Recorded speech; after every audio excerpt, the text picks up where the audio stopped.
Assalamualaikum warahmatullahi wabarakatuh. Sebelumnya perkenalkan, nama saya Nisrina Marniastri dengan NIM 2488201033. Saya mahasiswi semester 2 Prodi Pendidikan Bahasa dan Sastra Indonesia tahun ajaran 2024-2025 di Universitas Darul Maarif Indramayu. Pada kesempatan ini saya akan mempresentasikan mengenai tujuan dan cakupan suasana menyimak dalam mata kuliah pembelajaran menyimak dan memirsa yang diampu oleh Bapak UNES MPD. Baiklah, langsung ke pembahasan yang pertama, yaitu tujuan suasana menyimak. Tujuan suasana menyimak adalah menciptakan lingkungan yang mendukung komunikasi efektif antara pembicara dan penyimak. Suasana yang tenang dan positif akan meningkatkan pemahaman dan juga memungkinkan fokus. Adapun suasana menyimak antara lain yang pertama, yaitu suasana defensif atau bertahan. Dalam suasana ini, penyimak cenderung bersikap defensif terhadap pesan yang disampaikan. Beberapa jenis pesan yang dapat memicu suasana defensif antara lain, yang pertama evaluatif, yaitu pesan yang memancing penilaian dari penyimak. Contoh ujarannya, kami akan menunjukkan apakah Anda orang yang berkepribadian atau tidak. Yang kedua, mengawasi, yaitu penyimak bersiap untuk mengontrol kebenaran dan kejujuran pesan. Contoh ujarannya yaitu, saya adalah orang yang jujur dan tidak pernah berdusta. Yang ketiga, strategis.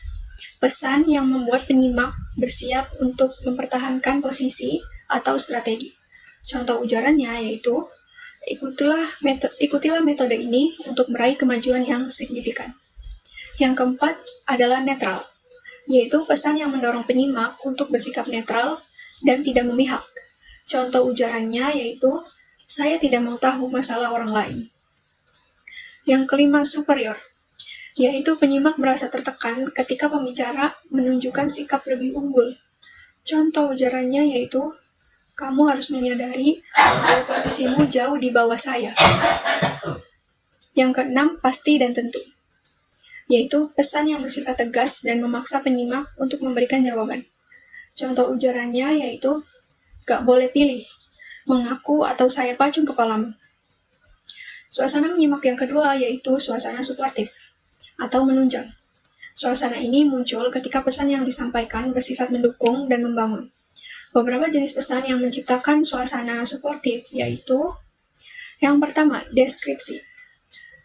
Pembicara memberikan deskripsi yang jelas untuk mendukung pemahaman penyimak.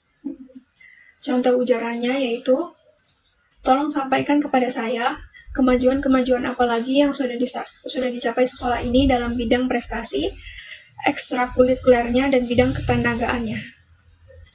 Yang kedua, orientasi. Orientasi permasalahan. Pembicara mengajak penyimak untuk bersama-sama mencari solusi atas masalah. Contoh ujarannya yaitu, sampaikan masalah di bidang prestasi agar kita bisa mencari solusinya.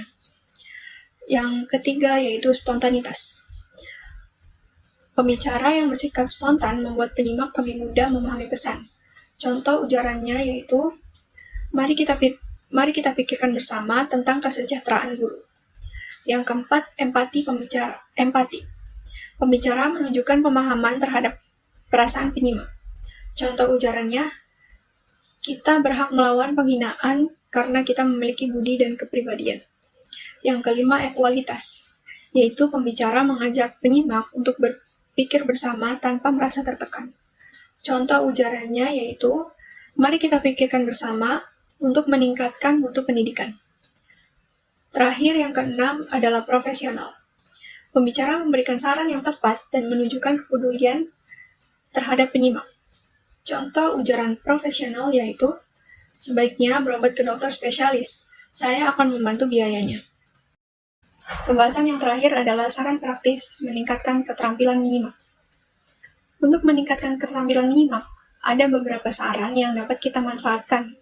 Di antaranya yang pertama, bersikap positif. Miliki sikap positif terhadap pembicara, anggap mereka penting dan menarik. Yang kedua, bersikap responsif, yaitu pahami harapan pembicara. Apakah mereka ingin kita menjadi pendengar aktif, tempat berbagi informasi, atau untuk meyakinkan. Yang ketiga, cegah gangguan, yaitu atasi dan hindari gangguan yang dapat mengalihkan perhatian. fokus pada pembicara. Yang keempat adalah simak dan tangkap maksud pembicara, yaitu dengarkan dengan seksama untuk memahami maksud dan tujuan pembicara di awal pembicaraan. Yang kelima adalah tanda-tanda yang akan datang.